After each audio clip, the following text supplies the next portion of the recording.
Hello everyone, and welcome to a pros and cons of the video game Life is Strange Double Exposure. On Not Now Mom, I'm gaming. These are short videos featuring gameplay clips or screenshots so as not to show too much in the spoiler department. Links to this review are in the description below. Let the reviewing begin. Pros. Max is a great artist.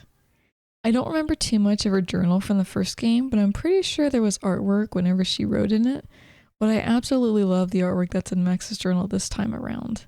I don't know why she chooses to be a photographer when she can draw art like she does, and that's just pretty much doodling to her since it's in a journal she writes in. Max developed emotions. One of the biggest problems with Max in the first game was the fact that she lacked emotions. It was like she was trying to force herself to do an emotion without being programmed to do it correctly. Like, good grief, Max. Cry, scream, laugh, do something to prove you're human. But this isn't the first game, and I'm proud to say that Max has finally somewhat grown into her emotions. If A Town Destroyed couldn't do it, then seeing a friend's dead body surely did. Cons. Not a fan of double exposure. I'm not talking about the game on this one. I'm talking about the actual idea of taking a picture and using the double exposure action to create a duplicate image over the first. It just never looks good to me in any of the pictures, and I'm not sure why it's really used in photography. Genuinely unsure if it's for a stylistic purpose or something else. And I'm pretty sure there's only one moment in the game, well, actually there's a couple moments toward the very end of the game when you actually have to use it. So it's just kind of there the entire time. I get that having it as an option to use goes with the game title and what the game's all about regarding Max's recent ability of overlapping things, but I guess I just wish it looked better in images.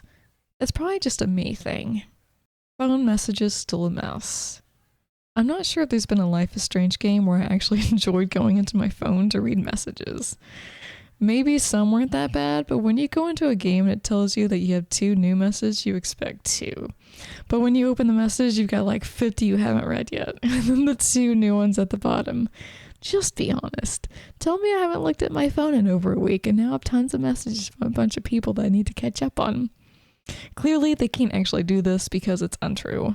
Max has replied to many of these messages we've never seen as a player, but still, it's a lie. And I absolutely hated the social media app because I couldn't get a hang of wanting to click on one thing to read it when there was a mass post to click on specific threads. It was a jumble. It made me want to delete the app from Max's phone and just tell them to text if something important came up. Hard to connect with anyone.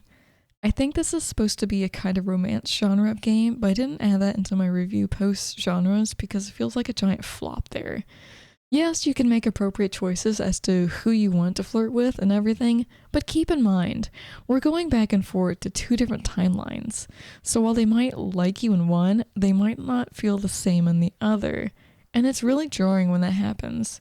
If you're trying to romance, you want to be consistent with the person. And there's no consistency like that in this game. Max constantly repeats hints. Listen. I like the occasional nudge in the appropriate direction when I don't know what to do or where to go, but holy crap. This is a game about exploration. You want to look around. You want to listen to conversations. You want to look for things that might otherwise be overlooked. That's the whole point of Life is Strange games and walking simulators in general, which I do classify this game as, mind you. But Max can't freaking stand to be idle for more than 10 seconds before she's saying what needs to be done to progress the game. I get it, Max. I know what to do. You can shut up about it. Where's the stepladder? Okay, so this is kind of a joke to place here, but there's a moment in the game where Max has to use a stepladder for something, and it's in the other timeline. So when we get to the other timeline, to where the stepladder is, I was thinking she was going to place it where it needed to be and switch again, but no. She apparently puts the stepladder in her backpack and takes it with her to the timeline where it's needed. How? How on earth did she fit that thing in her backpack when it was twice the size? I feel like we're in a hidden object game where you can just place a fire extinguisher in your back pocket and pull it out when it's needed. Those games don't make sense half the time, but you'd think this game would make a little more sense than that. Even moving the stepladder seemed weird because the other timeline is different than the one we're in. It still wouldn't be there. And that's the end of our pros and cons review of Life is Strange Double Exposure. Thanks for watching, everyone. And don't get in too much trouble when you say, "Not now, Mom. Lime Gaming."